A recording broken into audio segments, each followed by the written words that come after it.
Bismillah ar-Rahman ar-Rahim. Carrying on where we left off. We had taken the Salah fully. So we took how a person performs Salah. We mainly took according to the Hanafi madhab. And what you've got to remember is that most of the Masail are similar, if not the same. At times an opinion or two may be different. Then we reach the point where a person has performed 2 rak'ah of Salah, 2 units of prayer, and they are sitting. So this is called the first sitting. Okay. So they've read their 2 rak'at and then they call what's al-qa'datul ula or at-tashahhud. Okay. What's the tashahhud too? There's different ways of reciting the tashahhud. The one according to the Hanafi madhab as well as others. Tashahhud of Ibn Mas'ud.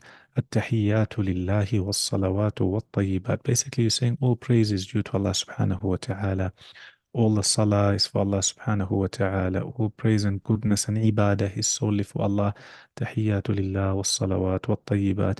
Then, Assalamu alayka ayyuhan nabiyyu wa rahmatullahi wa barakatuh. You're sending peace and salutations upon Muhammad sallallahu alayhi wa sallam, and you're asking Allah to have mercy on him, etc. Then, Assalamu alayna wa ala ibadillahi as-salihin. Sending peace and blessings and making dua for yourself as well as all the believers. Then you take the shahada, ashhadu an la ilaha illallah wa ashhadu anna Muhammadan abduhu wa rasuluh. That's one way of reading the tashahhud. Then if the person, so now we know that if the person is in a salah where it's only 2 units of prayer, then he'll carry on to recite. Okay? What does he carry on to recite? Allahumma salli ala Muhammad. That's what they call Salah al-Ibrahimiyya. Some people say Durud, etc.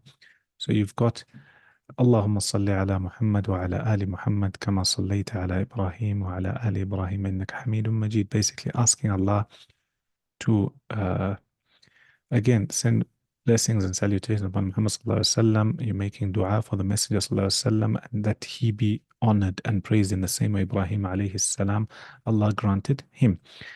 So after this Salah al-Ibrahimiyya, this is if your unit is only 2, then you can make dua with whatever dua you want to make. Okay? Even in the Hanafi madhab, any dua you want to make, they stipulate that make a dua which is ma'thur, found in either the Quran or the Sunnah, and not from the sayings of the people. And one dua or 2 duas they mention in the books, Allahumma inni zalamtu nafsi dhulman kathira. A person is saying, this is a dua that taught to Abu Bakr as-Siddiq radiallahu anhu by the Messenger sallallahu alaihi wasallam. He's saying, say, oh Allah, I've oppressed myself a lot. Allahumma inni zalamtu nafsi dhulman kathira wa la yaghfiru dhunuba illa ant. Nobody forgives sin except you. Faghfir li maghfiratan min indik warhamni innaka antal ghafurur rahim. So forgive me and grant me forgiveness from you, and you are the most merciful. That's one dua. Another dua, Allahumma inni a'udhu bika min adhab al-qabr, asking Allah to protect you from the punishment of the grave, wa adhab jahannam, the punishment of the fire, wa min fitnat al-mahya wal mamat, the trials and tribulations of life and death, wa min fitnat al-masih al-dajjal, and the trial of the Antichrist or the Dajjal. And a person can make whatever other dua they want, Rabbana atina fid dunya hasana, etc. So that's there. If the salah is more than 2 units of prayer, then after this tashahhud, the person won't read this and won't read this. Immediately after the tashahhud, they'll stand up to the third or the fourth, to the third rak'ah. And then if they're having the last sitting in the third rak'ah, like Maghrib, or the last sitting in the fourth rak'ah, like Asr, Dhuhr, and Isha, then again he would read the tashahhud as well as Salah al-Ibrahimiyya as well as the dua. What's important to mention is when a person stands up in Fard Salah for the third and fourth rak'ah, he only has to recite Surah Al-Fatiha. There's no extra surah to read. So when it comes to the first and the second, you read Surah Al-Fatiha as well as a little bit from the Quran, either a short surah or you read 3 verses from anywhere. That's the Hanafi madhab, how they've measured it. As for the third and fourth rak'ah, you only read Surah Al-Fatiha. Obviously, bearing in mind here, we're talking about somebody who is reading Salah alone or somebody who is the Imam. Okay? Thereafter, when a person is ready or they finish the dua, they move on to the salam or taslim. Says salam. He turns to his right and says assalamu alaikum wa rahmatullah and assalamu alaikum wa rahmatullah to his left. At this point, he's come out of salah. At this point, he's come out of salah. So over the last few lessons, we went through the salah from the tahrima, where he begins and everything becomes haram on him in what was permissible. So he says Allahu Akbar. And then he performs the salah as we described. And then once he's made the salam, then whatever was impermissible by the salah now becomes permissible.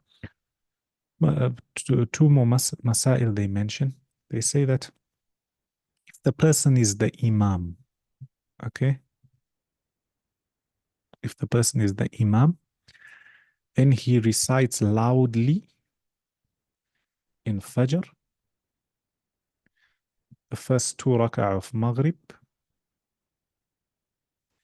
and the first two rak'ah of Isha. Okay, a person reads loudly.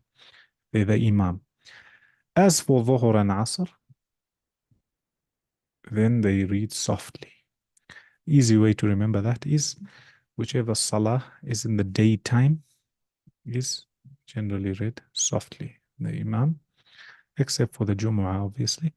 And then you've got your ones that when it's dark, they are recited loudly. Fajr and Maghrib and Isha, the first two raka'at. As for a person who's reading alone, okay, called al-munfarid, or you can just say a person reading alone, Hanafi madhab, he has a choice.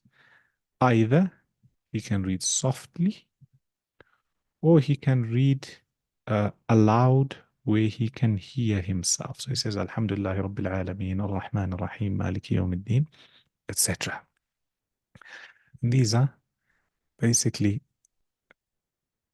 the bulk of the masail mentioned when it comes to salah.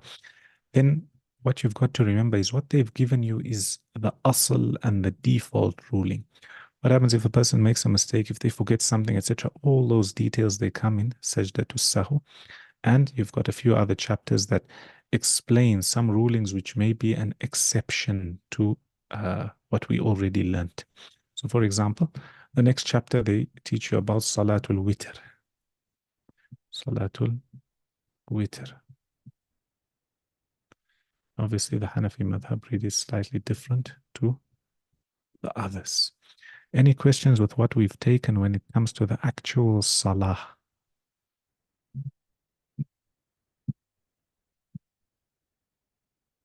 Any I had a questions? question, Sheikh. Yeah. Yes. After coming up before going into ruku, and Yeah. after the first tashahhud when standing up, thus in the Hanafi madhab, what's the opinion on raising the hands when saying Allahu Akbar? The Hanafi madhab don't raise the hands unless it's at the beginning of the Salah, Tahrima, or if it's Salatul Eid, okay, when the extra takbirat, that's when they raise their hands.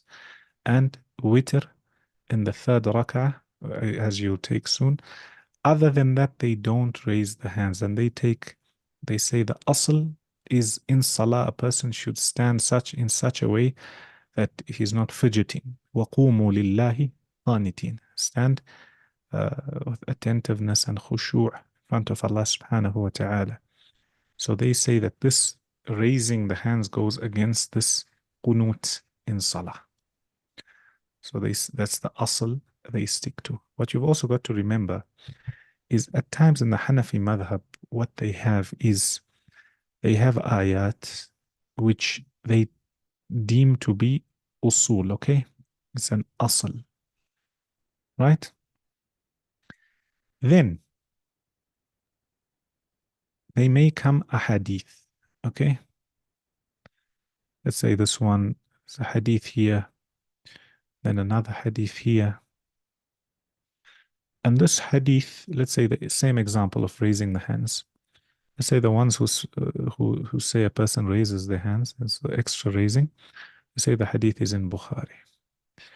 And they'll the Hanafi madhab, either they have a weak hadith or they'll tell you that a weaker hadith, or they'll tell you we go back to the asl. That's how the school works. So they they the way their methodology is, it doesn't matter if this is a strong hadith or not. Does the strong hadith contradict their asl or not? If it contradicts their asl, they'll take the asl. A second methodology, where you've got those who are more onto fiqh al-dalil, etc., they would come here and take by this hadith. And it's a methodology and way of thinking. And it's a school on its own. And you find that over the thousands of masail, you as somebody who would have learnt later on, etc., more masail, you'd find that sometimes you find yourself leaning this way towards that, and sometimes you'll find yourself leaning that way towards that, and sometimes you may lean to a third opinion. Bearing in mind, this is all fiqh and opinions of the scholars, and there's no fighting and bickering over it. Fiqh is not meant to be fought over. Companions of the Messenger ﷺ, they differed many masail in fiqh. And fiqh is also not meant to be how some people make, like, if you don't do this, you've gone against the sunnah. If you don't do this, you've gone against the sunnah. No, hold on. If as long as you're following a majority opinion, these people have the adillah and these people have the adillah. So you can't say anybody is purposely going against the adillah, and it's not as simple as when someone says, oh, the strong hadith never reach him. Not at all. Not at all. It doesn't work like that. It comes down to many different reasons why they differ. That's why at times you find one scholar in one madhab, Imam Ahmad, can have 3, 4, 5 different opinions. 5 different opinions in the same mas'ala. You find the Hanafi madhab, amongst the people of the madhab, they have differing opinions at times. The other madhahib also. So only a person who truly reads deeper into fiqh understands fiqh. Fiqh, the meaning of fiqh is fahm, understanding. It's not just you take a ruling and blanket copy and paste on everyone. It doesn't work like that. What's applicable to your situation, what's not. At times a person may give a fatwa on an opinion which they see as marjuh, not as strong, but because of what you would later take in usul al-fiqh, like umum al-balwa, something's become so common and so difficult to handle, the only suitable opinion would be that opinion, etc.